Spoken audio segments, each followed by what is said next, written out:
قرن 16 تو روسیه زمان آشوب و فرق بود.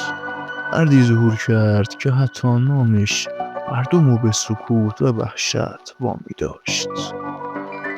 ایوان چهارم، مشهور به ایوان مخوف.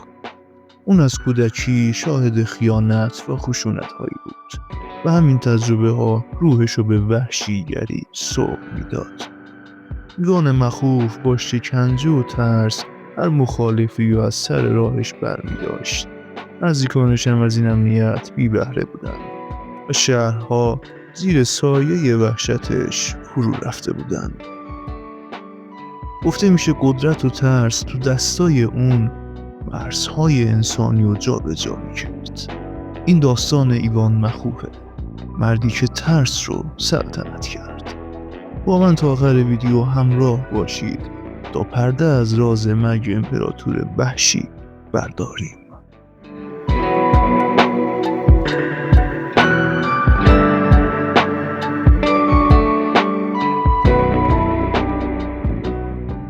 اون از کودکی تو قصری بزرگ شد که بوی خیانت میداد.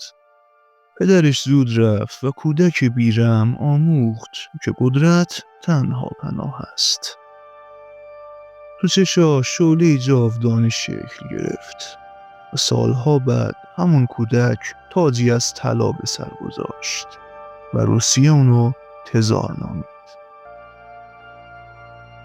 برای نخستین بار کشوری تکه تکه متحد شد و پرچم دو سر عقاب بر فراز خاکهای روسیه برافراشت. اما پشت اون شکوه سایه‌ای حرکت میکرد. ایوان مردی بود میان روشنایی و تاریکی. دست راستش عدالتی رو میخواست، اما دست چپش بوی خون میداد.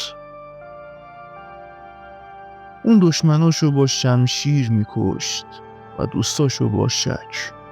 تو نگاه اون هیچکی بیگناه نبود. اون ارتشی ساخت بیرحم و دروازه گازان و آستراخان رو در هم کوبید و قلمرو روسیه رو تا مرزهای شرقی امتداد داد. و با هر فتح صدای پیروزی در مسکو طنین میانداخت، اما قلب تزار آرام نداشت. تو تالارای طلایی از بین صدها نگهبان اون تنها بود.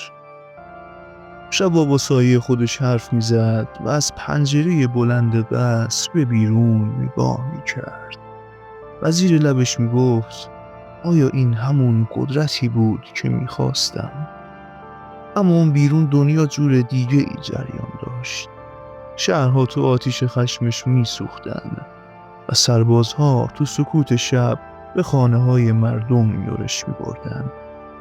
قبل اینکه پرده از خیانت هولناک ایوان برداریم، لطفاً ویدیو رو لایک کنید. میگن ایوان از فریادهای دشمن هراسی نداشت، بلکه از سکوت بعد از فرمان میترسید. اون میخواست با ترس حکومت کنه، اما خودش هم اسیر همین ترس شد. روزی تو لحظه ای از جنون با ضربه ای به سر پسرش رو کشت و پسر وارث تاج و تخت به زمین افتاد. تزار برای نخستین بار لرزید، اما تو چشماش اشک نبود، تنها حیرت و خلع. پس از اون ماجرا ایوان دیگه اون پادشاه قدرتمند نبود. تو کلیساها زانو میزد، دعا میکرد و همون شب دوباره فرمان قتل میداد. اون بین بخشیدن و جنون تو رفت و آمد بود. تزار تو اتاق پرنور به همراه کشیش اعظم و خادمین بی حال نشسته بود. روی میز چوبی مهره‌های شطرنج چیده شده آماده بود. دستشو بالا برد تا حرکتی رو انجام بده، اما ناگهان چهرهش رنگ باخت و بر اثر سکته قلبی که خودش آغازگر آن بود چشم از دنیا برداشت. آیا مرگ ایوان فقط یه سکته بود یا تاوان خیانت‌های بیرحمانه اون؟ نظرتون رو تو کامنت ها بنویسین.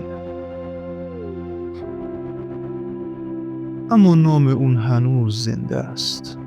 تو تاریخ روسیه اون کشوری رو متحد کرد، اما قلبشو تکه تکه از دست داد.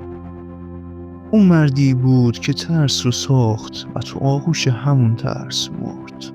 اون ایوان بود، ایوان مخوف. تو این ویدیو از فردی گفتیم که نخستین تزار روسیه نامیده شد، فردی که قدرت و ترس رو یکی کرده بود.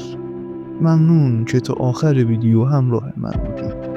اگر از این ویدیو خوشتون اومد کانال رو سابسکرایب کنید.